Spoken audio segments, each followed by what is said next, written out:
I decided to make a video going over the Tsukuyomi because, well, everything on this platform regarding it is either really outdated or just doesn't do it enough justice. If you like this channel, I'm pushing for 1,000 subs, so just like and subscribe and let's get into it. Among the vast arsenal of mind-bending powers in fiction, few stands as terrifying and insane as Itachi Tsukuyomi. Born from Itachi's Mangekyo, a genjutsu that transcends the ordinary manipulation of illusions. Tsukuyomi is a technique that renders the boundaries between mind and body meaningless. Within its grasp, the perception of reality itself bends to Itachi's will, where a second can become days and even the strongest minds crumble under its influence. By examining Tsukuyomi's mechanics, its lethal and non-lethal application, and its parallels to other fictional powers such as Gojo Satoru's Unlimited Void and the mind-bending feats of Marvel's telepaths, it becomes clear that Itachi's control over perception is one of the most terrifying demonstrations of mental domination throughout fiction. One of the many reasons why the Tsukuyomi is unique is because it weaponizes the intimate connection between mind and body.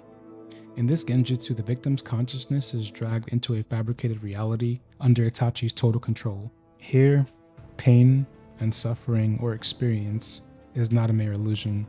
It becomes actual reality for the victim since the body can't distinguish between psychological and physical trauma. When the illusion is this powerful, the mind's destruction results in the body's collapse. This explains why Tsukuyomi is often lethal. Once the mind decays, the body just follows. It is important to note that Itachi can also control its scope, applying it with surgical precision to incapacitate without killing, demonstrating mastery beyond just simple brute force. An example of non-lethal use is when he uses the Tsukuyomi to free Sasuke of Kabuto's application of Chains of Fantasia during the war. An example of it being lethal is his treatment of Yashiro Uchiha, where Itachi forces him to perceive infinite illusions of himself, flooding his mind with endless information and disorienting him. This is not just mind games, it's the process of breaking one's sense of self through infinite cognitive overload. Think of it like the Scouter in Dragon Ball, just overloading due to being unable to measure one's power level. This feat does parallel Gojo's Unlimited Void, which basically overwhelms his targets by bombarding them with infinite knowledge and stimuli. In both cases, the victims are paralyzed by excessive information beyond conventional capacity. Itachi's technique is just a more powerful influence.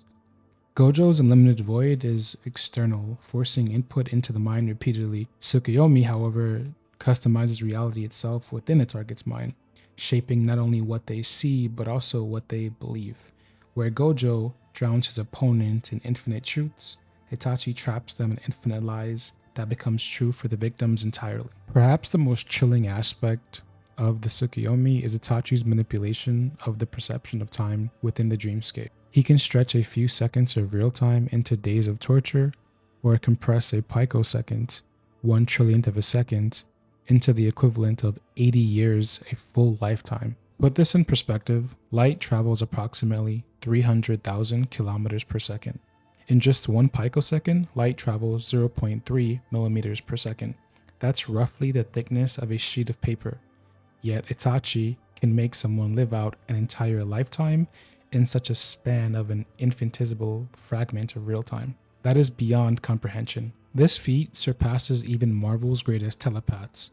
For example, Charles Xavier has been shown to alter the X-Men's perception of time, allowing them to experience months of training when only hours passed in the real time. Or Emma Frost forces Dr. Stasis to live out his own fears, mutants slaughtering him for 10 years when only a single minute passed in real time.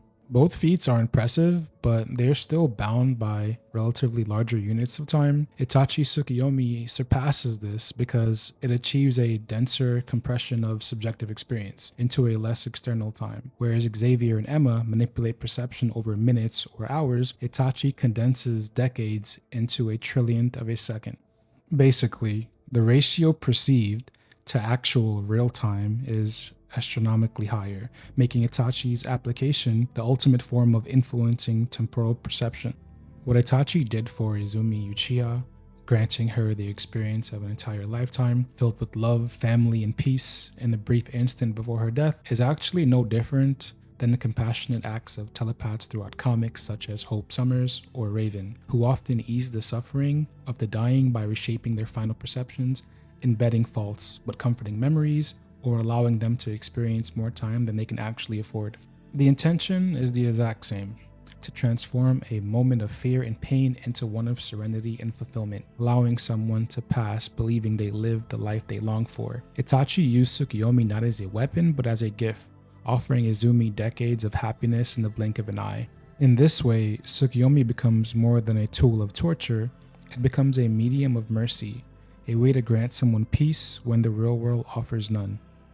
There is no surprise that Itachi's Tsukuyomi stands as one of the most terrifying powers in the Naruto universe, and indeed in fiction as a whole. Itachi's ability to collapse the line between mind and body, overwhelming his targets with infinite illusions, manipulate time to a godlike degree, and tailor its effect from lethal to non-lethal, places him in a league beyond even the strongest fictional illusionists. It truly represents the pinnacle of perception altering. To live a full lifetime of suffering or happiness within a trillionth of a second is to face the god of illusions himself, a fate that no mortal mind could ever endure.